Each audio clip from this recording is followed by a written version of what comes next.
Bienvenue dans cette nouvelle édition de l'Africa Tonight. Au sommaire, lancement de l'opération Bourgou 4 au Burkina Faso à l'occasion de la visite de la ministre française des Armées Florence Parly. Opération militaire conjointe qui sera conduite par la force Barkhane avec 2 compagnies burkinabées. Mise en œuvre de l'équilibre régional au Cameroun, la nécessité d'une représentation des différentes composantes ethniques dans l'administration a été réaffirmée lors du dialogue national. Un équilibre régional qui passe notamment par la politique des quotas. Et la loi sur le pétrole amendée au Nigeria, le gouvernement augmente ainsi sa part de revenus par rapport aux compagnies pétrolières étrangères et promet d'en faire une meilleure répartition. Mais tout d'abord, au Rwanda, le président Paul Kagame a procédé ce lundi à un remaniement ministériel. Des changements importants ont été effectués. Vincent Biruta, jusqu'ici ministre de l'Environnement et ancien président du Sénat, succède à Richard Sezibera à la tête du ministère des Affaires étrangères.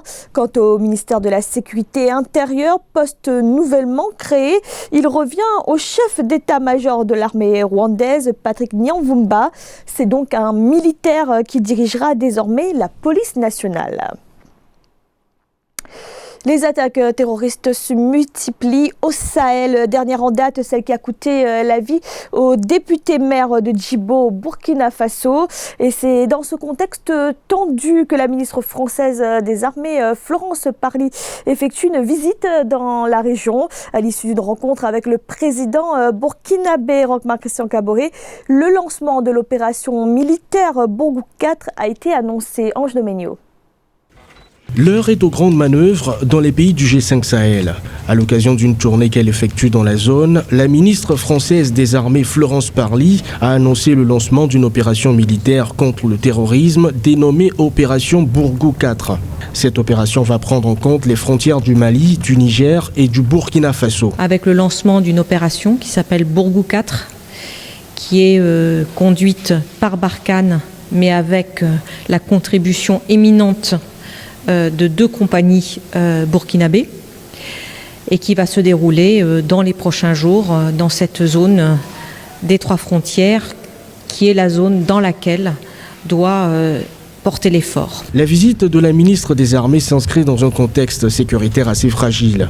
Les violences djihadistes persistent dans le nord du Mali, 6 ans après l'intervention militaire française Serval. Elles se sont propagées vers le centre du pays ainsi qu'au Burkina Faso et au Niger voisin, se mêlant souvent à des conflits intercommunautaires qui ont fait des centaines de morts. Toute nouvelle opération est vraiment salvatrice si elle prend en compte l'évolution de la menace et aussi les nouvelles tendances de la menace. La menace a tendance présentement à se communautariser. Cette nouvelle opération qui a lieu à un point donné, c'est-à-dire au niveau des 3 frontières, elle va laisser, si vous voulez, orphelines les autres régions qui sont l'Est et l'Ouest. Donc ça veut dire qu'il y a de fortes chances que les groupes terroristes se déversent au niveau de ces 2 zones qui n'ont pas été prises en compte. La situation sécuritaire a particulièrement été mouvementée au Mali avec l'attaque d'une base militaire par l'État islamique.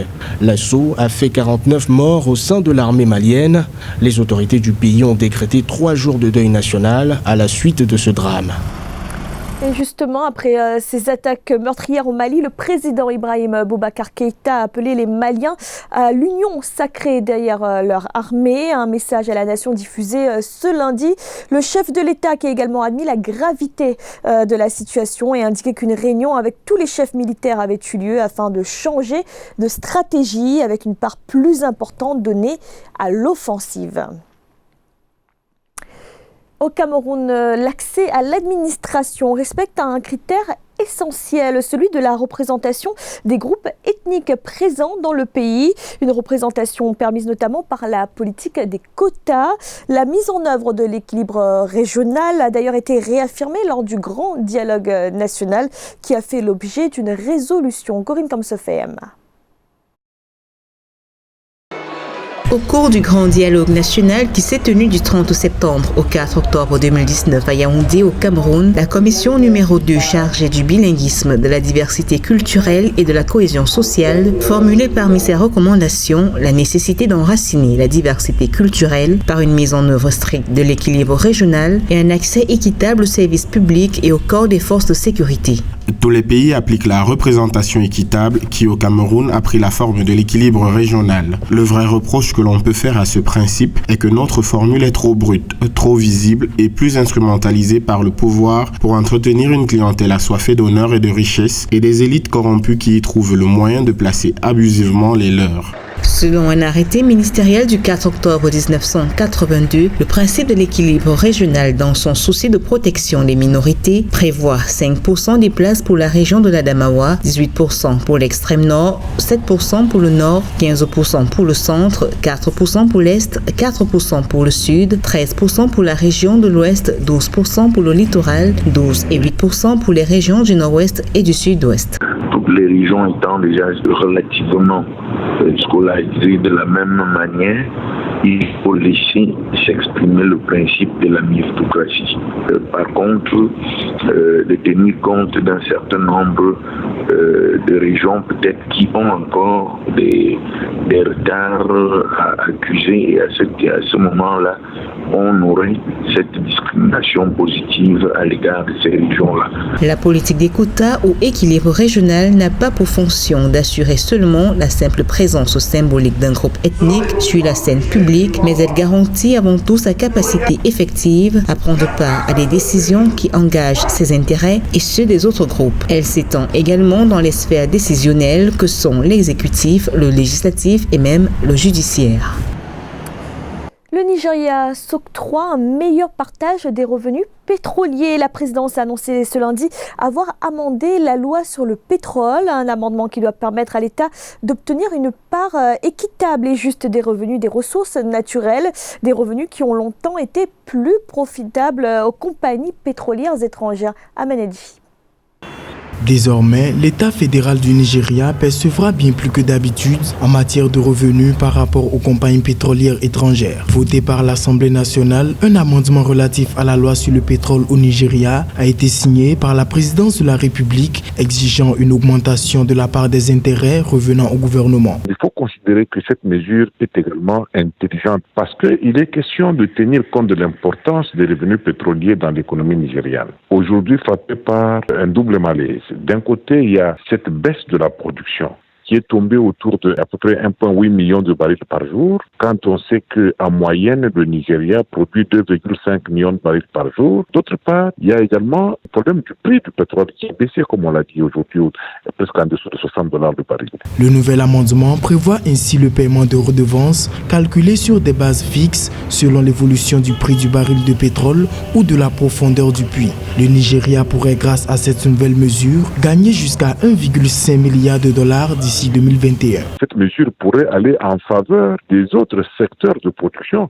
qui ont perdu de leur poids suite au boom pétrolier survenu depuis les années 70.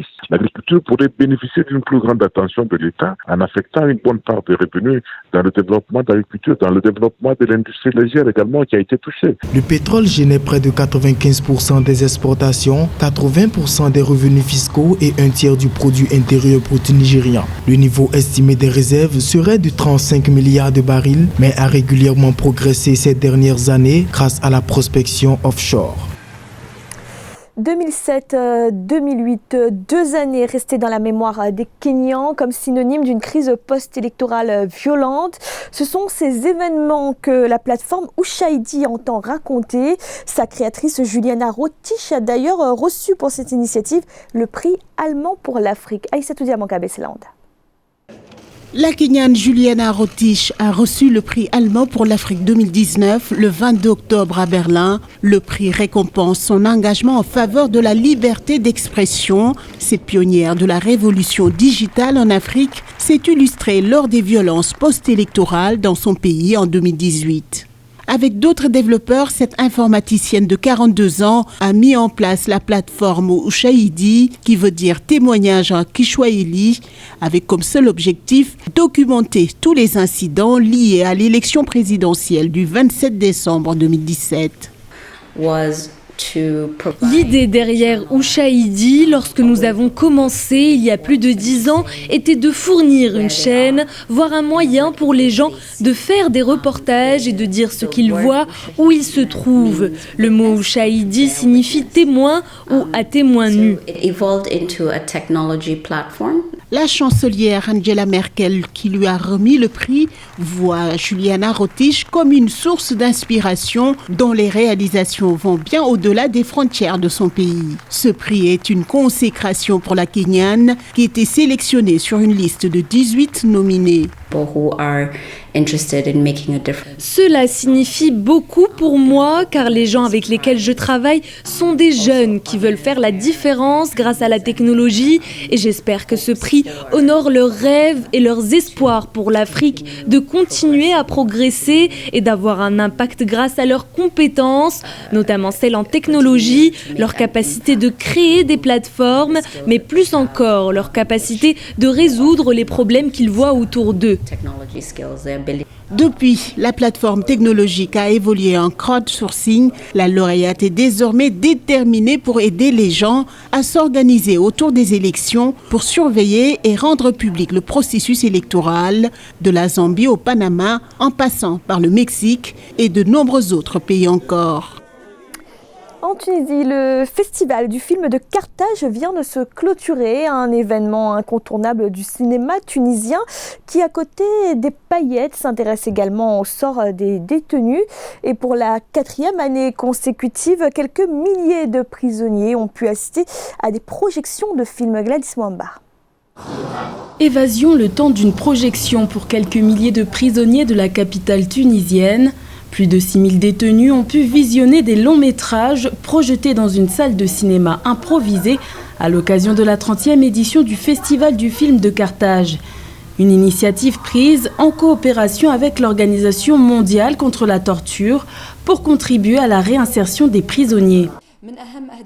L'un des objectifs les plus importants des journées du cinéma de Carthage dans les prisons est de réinsérer les prisonniers. Car pour nous, il est important de penser aux prisonniers séjournant derrière les barreaux et aussi de penser à leur réintégration. Nous n'interagissons pas avec eux lorsqu'ils purgent leur peine, mais nous le faisons lorsqu'ils s'intègrent à la société en général et à la société tunisienne en particulier. Cette initiative, organisée chaque année depuis 2015, vise à rendre la culture accessible à tous, même à ceux enfermés entre 4 murs. Pour cette édition, lancée le 26 octobre 2019, les détenus ont pu découvrir le film Les épouvantails du réalisateur tunisien Nouri Bouzid, film projeté en ouverture du festival, une œuvre engagée, féministe et contre la culture du viol. Tout le mérite de cette expérience revient au Festival international du film de Carthage. Si j'étais à l'extérieur de la prison, je n'aurais peut-être pas eu l'argent nécessaire pour aller au cinéma, ou je n'aurais peut-être pas prêté attention à ce film. Je suis prisonnier ici et je purge une peine, mais il y a un film qui est projeté, réalisé et scénarisé par un grand réalisateur comme Nouri Bouzid, et c'est une bonne chose. J'ai apprécié le film. Au total, ce sont 7 films tunisiens et égyptiens qui ont été projetés dans 6 prisons tunisiennes et dans un centre de détention pour mineurs de la capitale Tunis, sur les quelques 44 films et documentaires en compétition à la 30e édition du Festival du film de Carthage, festival qui reste l'un des plus anciens du 7e art de Tunisie et du continent africain en général. C'était le journal de la rédaction. Merci de l'avoir suivi. Retrouvez dans un instant une nouvelle édition de l'information.